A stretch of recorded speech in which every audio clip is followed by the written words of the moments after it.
Sebelum saya mengajak Anda berbincang dengan Bang Elman Saragih, saya akan menyapa pengamat politik Jayadi Hanan. Mas Jaya, selamat pagi. Selamat pagi, Mas Rory. Mas Jaya, ini apa yang kemarin terjadi tangkap tangan KPK terhadap Bupati Papak Barat nampaknya sangat familiar kita dengar tahun ini ada 86 kepala daerah yang ditangkap. Ini menurut media Indonesia pada pagi hari ini. Apa sebenarnya yang salah dengan partai politik kita? Mengingat Bupati ini adalah juga kader partai politik dan sistem di partai politik kita juga masih mengutamakan yang namanya hubungan kekerabatan. Kemudian politik mahar. Apa yang salah dengan parpol kita, Bang? Ya itu, sudah lama kita tahu bahwa salah satu problem utama di partai politik itu adalah demokrasi internal ya. Yang kedua adalah soal keuangan partai, keuangan politik secara umum. Jadi dua hal itu yang menjadi utama. Nah, ketika satu partai, kan salah satu tugas utama partai politik adalah rekrutmen politik. Betul. Rekrutmen politik itu antara lain, dan saya kira rekrutmen politik di Indonesia itu sangat didominasi oleh partai. Salah satu rekrutmen politik adalah pencalonan bupati, wali kota, kepala daerah ya, kemudian badan-badan pimpinan eksekutif di berbagai level. Nah, ketika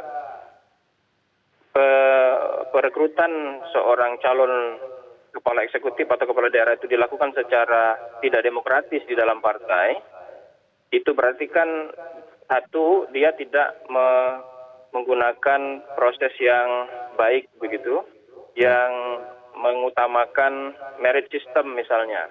Seperti yang Anda bilang, kebanyakan rekrutmen politik kita lebih didasarkan oleh pertimbangan-pertimbangan yang sifatnya tidak meritokratif gitu.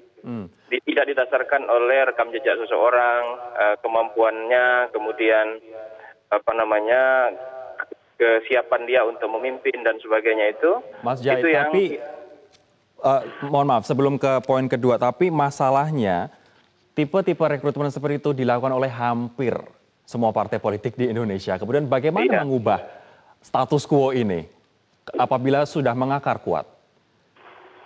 Ya, disitulah problem kita. Problem kita yang lain itu kan, ini kan persoalan demokrasi internal. Itu artinya partai politik harus mau mengubah dirinya sendiri.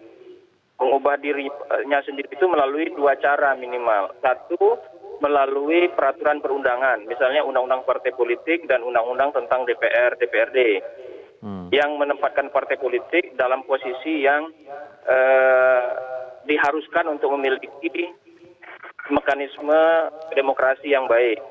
Nah, tapi itu kan tergantung pada kemauan partai politik, karena yang mengubah undang-undang dan peraturan itu partai politik sendiri. Di situ problemnya. Problem kedua adalah, hal kedua adalah partai politik ya harus mengubah dirinya sendiri dari dalam, gitu, dari partainya, tidak melalui apa yang disebut dengan peraturan perundangan. Nah, jadi memang sulit ini, orang mengubah dirinya sendiri kan sulit. Maka kemudian ada jalan lain yang harus dilakukan. Salah caranya itu adalah dengan cara memaksa partai politik melalui tekanan publik. Nah, tekanan publik itu tidak bisa dilakukan kalau publik tidak punya saham di partai politik itu. Apa saham publik di partai politik? Misalnya soal keuangan partai politik. Maka ada ide soal misalnya partai politik dibiayai oleh negara, sebagian ya, ada ide seperti itu. Itu adalah jalan masuk bagi publik untuk memaksa partai politik agar mengubah dirinya melalui tekanan-tekanan publik. Karena kalau tidak, kita membiarkan partai politik mengubah dirinya sendiri, terserah dia, nah itu akan sulit begitu. Kita kan cenderung tidak mau mengubah diri kita sendiri dengan sukarela begitu. Pun kalau misalnya sudah ada aturan, kemudian nanti undang-undang, kalau misalnya tabiatnya sudah kotor ya akan susah begitu tanpa ada kesadaran diri sendiri untuk mengubah kondisi ini. Tapi saya tertarik dengan misalnya mengubah dari dalam, Bang.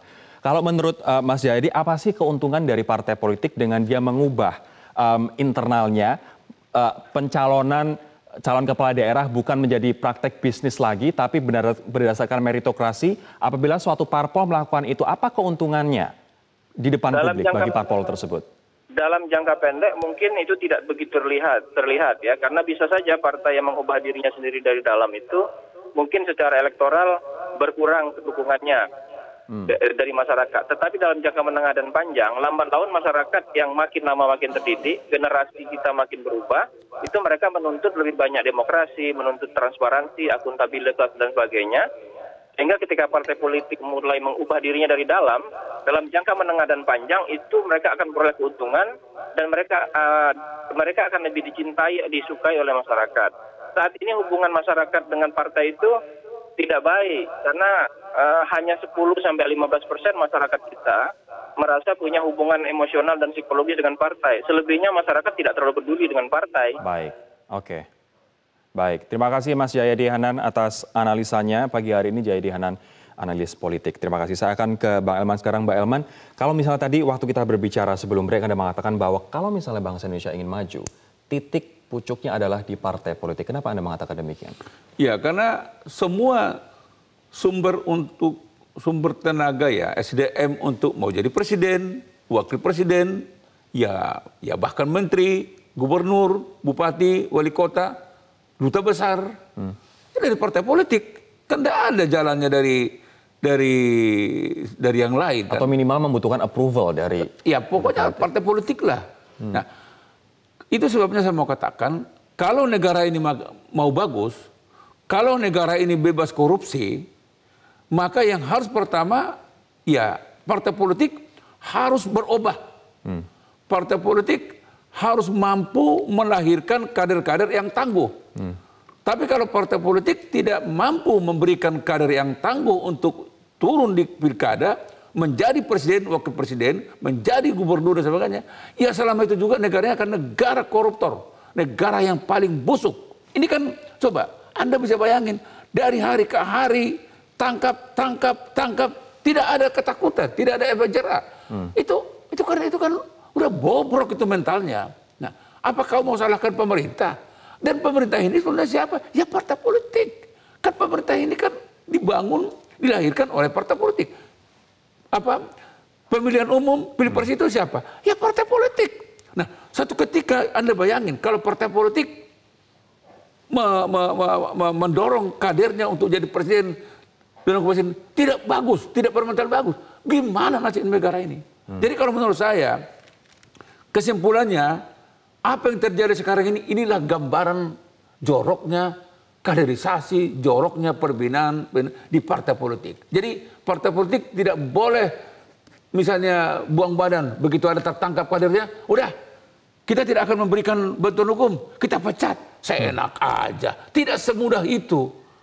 Jangan langsung memvonis kita tidak akan kasih bantuan hukum. Emangnya sudah selesai perkara? Selesaikan dulu dari dalam. Makanya jangan mencalonkan kader-kader yang busuk, yang sudah bau. Tapi partai bisa saja menunjuk, loh partai kami bersih, dia aja yang main kotor sendiri di luar pengetahuan kami. Udahlah Rory, kalau parpol itu udah bagus, dia akan menunjuk, mencalonkan kader yang bagus. Tapi kalau partai politik itu tidak bagus, ini coba bayangin.